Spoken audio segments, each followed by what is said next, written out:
I didn't check the porch right away. I waited until Lily was busy with her markers and finishing her cinnamon toast. Then I stepped outside, slowly, not because I really thought the package would be there, but because I didn't want her to see me hoping. The porch was empty again. Back inside, Lily had already pulled up the family Facebook group on the old tablet. Claire had posted a photo of her kids, Josh, Ava, and Maddie, smiling next to 3 big plaid-wrapped boxes with shiny gold bows. The caption read, "From Grandma Evelyn, handmade jam again." Lily looked up at me. She's smart and quiet, too quiet for her age sometimes. "Did Grandma forget me this year?" she asked. I smiled too fast. "Maybe the mail's just running late." She nodded, that was it, but her eyes stayed on the screen. On the card Ava held, glittery letters spelling out her name. It wasn't the first time we didn't get a box, but it was the first time Lily noticed. And something about this year felt different to me, too. Maybe it was how carefully Grandma had written each kid's name. Maybe it was the matching pajamas Claire's kids wore, just like the ones Grandma used to buy for me and Claire. Or maybe it was the look in Lily's eyes, that moment she seemed to stop asking if she was invisible and started wondering why. I went into the kitchen, opened the junk drawer, and looked at the stack of old gift tags. They came in packs of 50. I had more than enough. I pulled one out and wrote our names, Marie and Lily, then I tucked it back under the pile.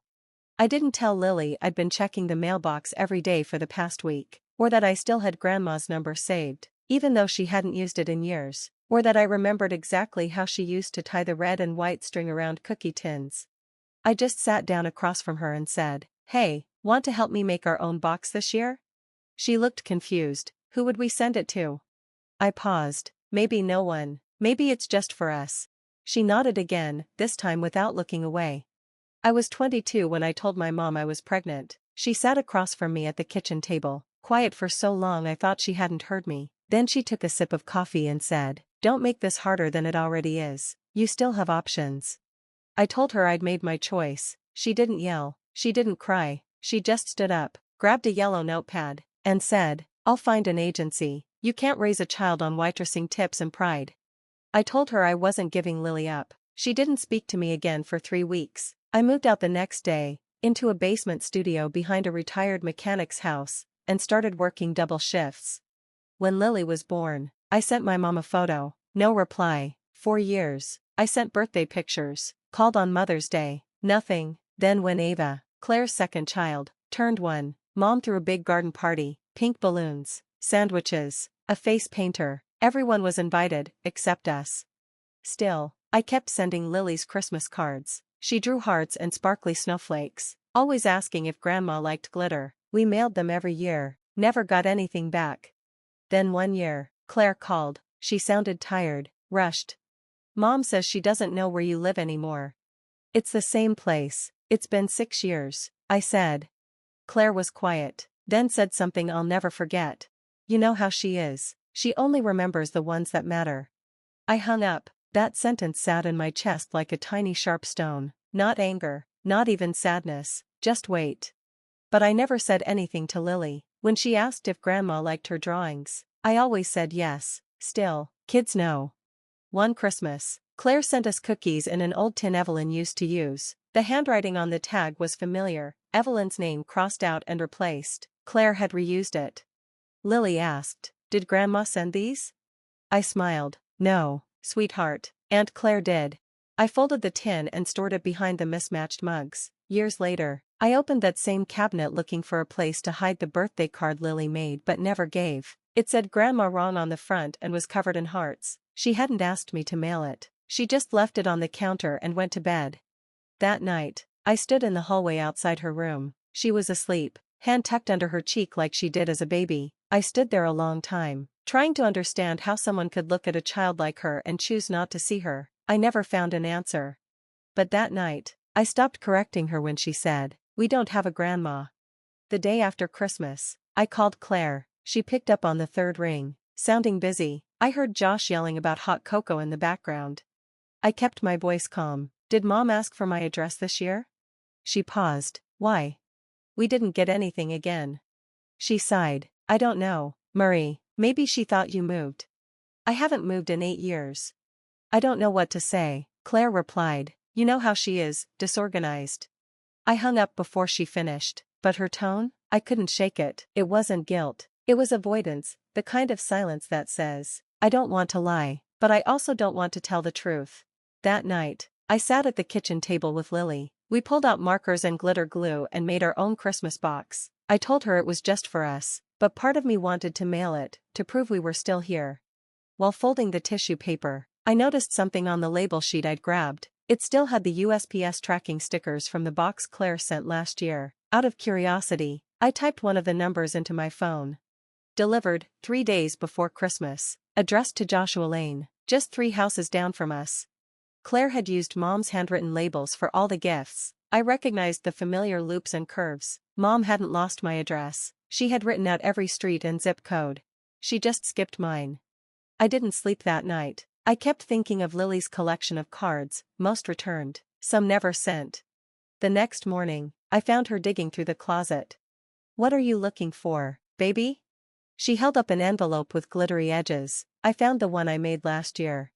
I turned it over, my handwriting, sealed, stamped, her snowman drawing peeking from the corner, but across the front, a red sticker. Refused, return to sender. She asked, what does that mean? I looked at her, then at the envelope. It means sometimes people choose not to get mail. She didn't say anything, just nodded and tucked the card into her backpack. The call came on December 21st, just after I put Lily to bed. She had fallen asleep humming a carol, arms wrapped around her stuffed deer, Olive. The apartment was quiet except for the dryer rumbling in the back. The name on the screen stopped me, Evelyn Dalton. I hadn't seen it in years. It looked like it belonged to someone else's life. Still, I answered. Hi, Marie. Her voice was calm, emotionless, like she was confirming a dentist appointment. Hi, I managed. I was going through some old things, she said, found some of Lily's drawings. I waited. She's 6 now, right? 7 in March. She hummed, does she still like to draw? She does. There was a long pause. That's good, art is a creative outlet. It was something she used to say when we were kids, vague, polite, distant. But still, she called, she said Lily's name, that meant something. She asked what Lily liked. I told her, fox stickers, glitter pens, baking, anything with orange frosting. Evelyn listened, she didn't interrupt. Then she said, maybe I'll put something together, a little package, I probably have time. And just like that, something tightened in my chest, a feeling I hadn't let in for years. After the call, I sat at the kitchen table, replaying her words over and over. Maybe I'll put something together. I let myself believe it, not fully, but just enough to tell Lily the next morning.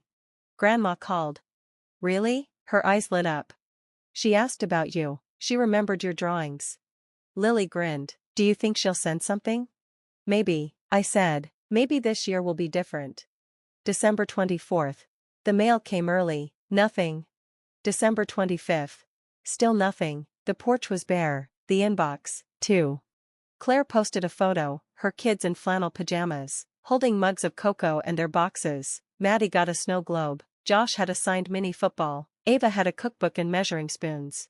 Lily didn't say anything, she just kept playing with Olive, pulling out crumpled tissue paper from our homemade box and fluffing it up like it was brand new.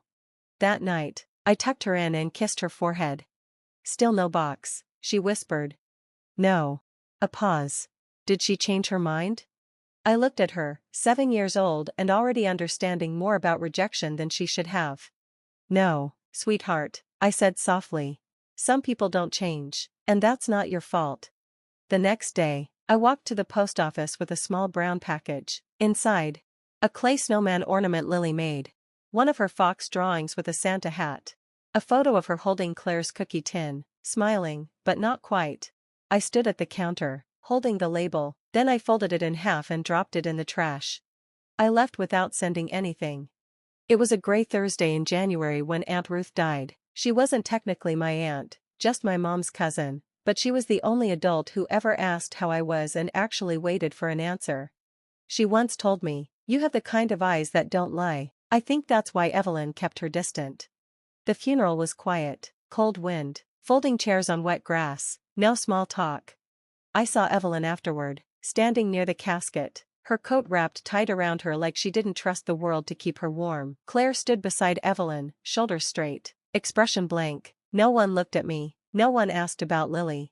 After the burial, Claire invited me over for coffee, said Evelyn was too drained to host. There were things to sort through: Ruth's old teacups, embroidered napkins, photo albums. I followed her, not expecting anything, just going through the motions.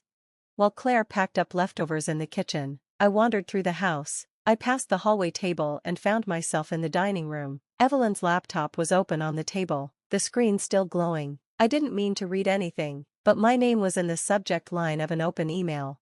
It was from Evelyn, sent to Claire 2 days before Christmas. Thanks for handling the gifts again. The boxes looked perfect. I only have 3 grandchildren, and I appreciate you helping me make that clear. Marie made her choice. I made mine. I won't reward shame with tradition. That child is not family. I won't be guilt into pretending. I didn't move. My hands stayed at my sides, but something in me pulled away. This wasn't about forgetfulness or a lost address. This was a decision, a deliberate one. She hadn't accidentally left us out. She'd erased us, on purpose. I stared at the words until they blurred, until they no longer felt like language, just marks from someone I used to call my mother. Then I stepped back, quietly. Claire was still chatting in the kitchen, laughing with someone on the phone. I said nothing, not then, not on the drive home. There was no point. Some truths don't need explanations or forgiveness. They just need to be left where you find them. After the funeral, I didn't sleep much, not from grief, from that email. How easy it looked, how final. Like crossing off a name from a list. By morning, I stopped asking why. I found a box in Lily's closet, clean and used, the kind Evelyn liked. I lined it with plain white tissue paper, the kind we kept under the sink. No colors, no glitter. Then I filled it. Lily's birthday card, the one with the fox sticker and crooked letters that still said I love you. Her Christmas drawings, snowmen, stars, a wobbly tree signed in glitter. A slightly cracked clay snowflake ornament. A photo of Lily baking cookies, face covered in flour, pride in her eyes. She wore an apron I made from old pillowcases. Evelyn never saw it. She never asked. I smoothed the drawings on top, sealed the box, and printed a label.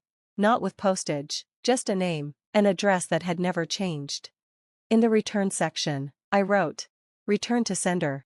The next morning, I drove to Evelyn's house, parked half a block away, walked up slowly, carrying the box like it was heavier than it was.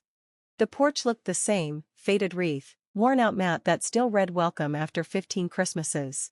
I didn't knock, I didn't wait. I left the box by the door, beneath the window she used to call Claire in from. I stepped back, looked at it once, and walked away. Not angry, not broken, just done. Spring came late, even in April. Snow clung to the ground like no one had told it to melt. I started cracking the windows during the day, just a little, just enough to let in air that didn't smell like memory. Lily never asked about the box. Not on Easter. Not on my birthday. Not even when we packed away the last of the unused holiday cards. One Sunday, I found her in the corner of her room with a shoebox in her lap. She was decorating it with stickers, foxes, cupcakes, stars. I sat down beside her. "What's that?" I asked. She shrugged. "It's for later." "For what?" "For when I have kids," she said. "So I don't forget." Inside were blank cards, some ribbon, a few unused gift tags. One still had our names in my handwriting. Marie and Lily. I didn't say a word, just reached over and helped her smooth down the last sticker. She looked up at me and smiled. Not big, not bright. Just enough. That night, as I folded laundry and listened to the wind shift outside, I realized something. There are boxes we wait for. And boxes we send. Some never arrive. And some we keep. Lily's box didn't need a label. It didn't need a destination. It only needed to exist. And in that quiet way only children seem to understand, she'd made sure we wouldn't forget ourselves. She didn't make that box to prove anything. She made it to remember. I don't know what your box looks like. Maybe it's hidden in a drawer. Maybe it's just a name you never say aloud anymore. But if you've ever stood in a hallway wondering why they remembered everyone but you, if you've ever opened your hands on Christmas morning and found nothing with your name on it, you already know this story. You don't need to tell me the details. You don't have to say what they called you. Or how long you waited for a knock that never came. I've been there. And if you've held your silence for years, if you've carried your name like it wasn't worth wrapping, just leave a dot. Or a word they never said. I'll read it. We all will.